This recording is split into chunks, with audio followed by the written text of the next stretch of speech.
আপুনি বহুত দিনৰ পৰা ক'ৰবালৈ যাম বুলি থাকিলেও নিৰ্দিষ্ট দিনা যাব নোৱাৰিবও পাৰে যদি ভগৱন্তই যাব নিদিয়ে।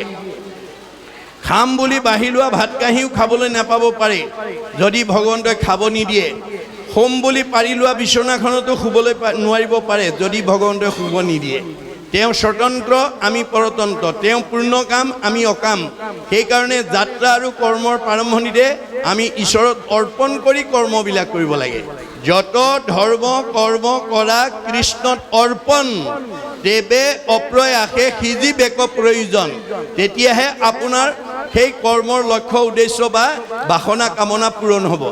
ঈশ্বৰক এৰি মই কৰিছোঁ বুলি ভাবি কৰ্ম কৰিলে সমস্ত কৰ্মক মই কৰোঁ বুলি মানে অহংকাৰ বুলি তাক জানিবা আপোনে।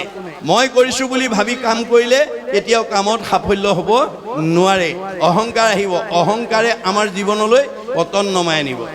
এয়া হৈছে ভাগৱতৰ মত।